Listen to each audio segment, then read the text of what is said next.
Signs or symptoms of silent panic attack অৰ্থাৎ নীৰৱ আতংকৰ আক্ৰমণৰ লক্ষণসমূহ।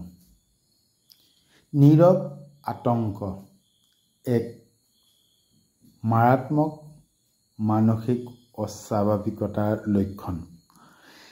নীৰৱ আতংক বা সাইলেন্ট পেনিক এক এনে মানসিক অস্বাভাৱিকতা যাৰ লক্ষণ যিয়ে ব্যক্তিক ক'ব নোৱাৰাকৈ শাৰীৰিক মানসিক আৰু আৱেগিকভাৱে অস্থিৰ কৰি তোলে। এই আতংকৰ প্ৰাৰম্ভিক লক্ষণ মানসিক চাপ, উদ্বেগ বা মানসিক হাইপাৰটেনশ্যনৰ পৰা আৰম্ভ হয় আৰু লাহে লাহে ই ব্যক্তিজনক গ্ৰহণ ক্ষমতা বা বিশ্বাস কৰিব পৰা ক্ষমতা ক্ৰমান্বয়ে হ্ৰাস কৰি পেলায়। সময় থাকোঁতে এই ৰোগৰ পৰা নিজে বা মানসিক চিকিৎসকৰ দ্বাৰা আৰোগ্য লাভৰ ব্যৱস্থা নকৰিলে ই সময়ত আত্মঘাতী পৰ্যায়লৈকে যাব পাৰে। কি এই নীৰৱ আতংক? ইয়াৰ সৃষ্টি কেনেকৈ? প্ৰকৃততে নীৰৱ আতংক সন্দেহৰ পৰা সৃষ্টি হোৱা এবিধ বেমাৰ। প্ৰথম অৱস্থাত নিজৰ ওপৰতে, পৰিয়ালৰ অন্যান্য ব্যক্তিসকলৰ ওপৰত, প্ৰচলিত ব্যৱস্থাৰ ওপৰত, সমাজৰ ওপৰত, সামাজিক ব্যক্তিৰ ওপৰত, সামাজিক পৰম্পৰাৰ ওপৰত, চৰকাৰৰ ওপৰত, জীৱনৰ ওপৰত, জীৱিকাৰ ওপৰত বা নিজৰ কেৰিয়াৰ বা শিক্ষা দীক্ষা চাকৰি বাকৰি ইত্যাদি সকলোৰ ওপৰত হয়তো সন্দেহ ভাৱ জাগি উঠিব পাৰে। প্ৰথম অৱস্থাত ব্যক্তিজনে এই সন্দেহ দূৰ কৰিবৰ কাৰণে নিজে আপ্ৰাণ চেষ্টা কৰে, কিন্তু চেষ্টা কৰিলেও তাৰ যি ফলাফল তেওঁ প্ৰাপ্ত কৰে সেই ফলাফল তেওঁ আনকো কাৰো আগত ব্যক্ত নকৰে আৰু নিজেও সেই ফলাফলত সম্পূৰ্ণৰূপে সন্তুষ্ট নহয়। এই সন্দেহ স্বাস্থ্য, জীৱন, জীৱিকা, সম্বন্ধ, পঢ়া শুনা, বৃত্তিগত জীৱন, সামাজিক ৰীতি নীতি, পৰম্পৰা ইত্যাদি যিকোনো দিশৰ পৰাই উদ্ভৱ হ'ব পাৰে। কিন্তু এটা সময়ত এই সন্দেহ সকলোৰে প্ৰতি সম্প্ৰসাৰিত হয় আৰু যাৰ বাবে ব্যক্তিজন কোনো ব্যক্তি, যুক্তি, চিকিৎসা, আনকি বৈজ্ঞানিক তত্ত্ব বা ব্যৱহাৰিক পৰীক্ষণ বা এক্সপেৰিমেণ্টৰ ওপৰতো তেওঁ আস্থা বা বিশ্বাস কমিবলৈ ধৰে। সেই পৰ্যায় পালে ব্যক্তিজনক পুনৰ স্বাভাৱিক অৱস্থালৈ ঘূৰাই অনাটো এক জটিল কাম। জটিল কামেই নহয়, প্ৰায় অসম্ভৱ কামৰ দৰে হৈ পৰে। যেতিয়া ব্যক্তি এজনে কোনো কথা বা পৰামৰ্শকে সহজ বা স্বাভাৱিকভাৱে গ্ৰহণ নকৰে আৰু কোনোবাই তেওঁক যদি বুজাব বা পৰামৰ্শ দিব বিচাৰে তেন্তে সেই বুজাব বা পৰামৰ্শ বিচৰাজনক কথা তেওঁ যদি গ্ৰহণ নকৰে, আমনি পোৱাৰ দৰে অনুভৱ কৰে আৰু মন মগজুত গ্ৰহণ কৰি তাৰ সত্যাসত্য বিশ্লেষণ নকৰে, তেন্তে সেই ব্যক্তিজনক আৰু কোনে বুজাই বা সৎপথলৈ ঘূৰাই আনিব পাৰিব? গতিকে এই নীৰৱ আতংকৰ আক্ৰমণৰ পৰা নিজক বা আন কাৰোবাক ৰক্ষা কৰিবলৈ হ'লে ইয়াৰ প্ৰাৰম্ভিক লক্ষণ সম্বন্ধে জনাটো অতি আৱশ্যক।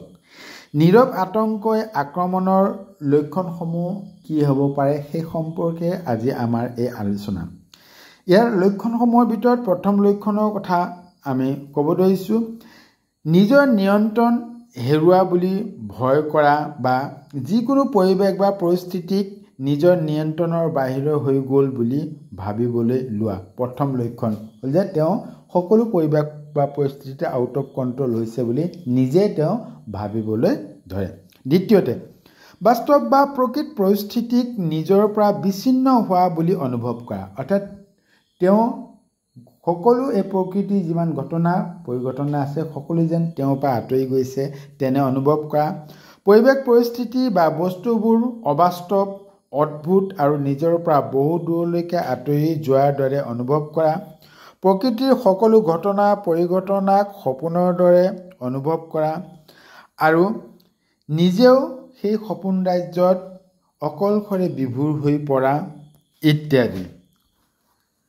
3 নম্বৰ লক্ষণ হৈছে সকলো পৰিৱেশ বা পৰিস্থিতি যেন তেওঁৰ বিপৰীতে গতি কৰিছে, অৰ্থাৎ সকলো যেন তেওঁৰ বিপক্ষ, কোনোৱে যেন তেওঁক সমৰ্থন কৰা নাই বা তেওঁৰ মতত সহমত নহয়, সকলোৱে তেওঁ বিপদৰ ফালে ঠেলি দিয়াতহে ব্যস্ত, তেনে অনুভৱ তেওঁ কৰে বা তেনে অনুভৱ বৃদ্ধি পায় আৰু বিভ্ৰান্তিকৰ অযুক্তিকৰ বা ভয়ংকৰ বুলি তেওঁ এই পৰিৱেশ পৰিস্থিতিক ভাবিবলৈ ধৰে।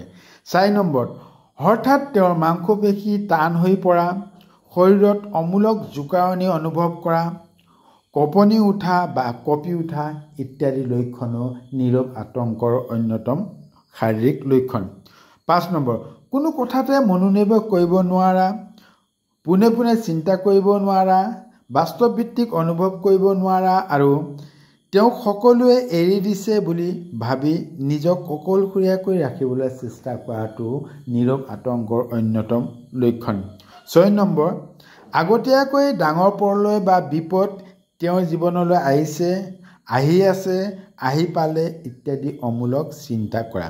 7 নম্বৰ, অনবৰতে মনলৈ ভয় ভয় ভাৱৰ অনুভূত হোৱা, অতি সোনকালে তেওঁৰ জীৱনৰ ডাঙৰ বিপদ আহিব বুলি ভবা ইত্যাদি। 8 নম্বৰ, নিজকে কাৰ্যক্ষম যেন দেখুৱালেও বা নিজকে কাৰ্যক্ষম দেখুওৱা কিন্তু তেওঁ হৃদয়স্পন্দন বৃদ্ধি পোৱা, উশাহ লওঁতে কষ্ট অনুভৱ কৰা, বমি বমি ভাৱ হোৱা আৰু পোহৰতে বা দিন দুপৰতে বা য'তে ত'তে বহি থাকোঁতে তেওঁ সন্মুখত যেন কিবা অদৃশ্য বস্তু এটা আহিছে, কিবা বস্তুৱে যেন তেওঁক স্পৰ্শ কৰিব, তেওঁক ঘেৰি ধৰিব, তেনেকুৱা ধৰণৰ অনুভৱ কৰা হ'ল এই নীৰৱ আতংক বা চাইলেণ্ট পেনিক কিলাৰ বা পেনিক এটেকৰ মূল লক্ষণসমূহ। আশা কৰোঁ এই লক্ষণসমূহ আপোনালোকে যদি কোনোবা ব্যক্তিৰ ক্ষেত্ৰত যদি দেখা পায় ভৱিষ্যতে কেতিয়াবা, তেন্তে আগতীয়াকৈ সেই ব্যক্তিজনৰ ক্ষেত্ৰত প্ৰিকশ্যন বা প্ৰাৰম্ভিক সাৱধানতা অৱলম্বন কৰাটো অতি আৱশ্যকীয়। গতিকে ইয়াৰ দ্বাৰা আপোনালোক কিঞ্চিতমান হ'লেও উপকৃত হৈছে বুলি আশা কৰিছোঁ। সকলোৰে জীৱন কুশল মংগল কামনা কৰিছোঁ আৰু সকলোকে ধন্যবাদ জ্ঞাপন কৰিছোঁ।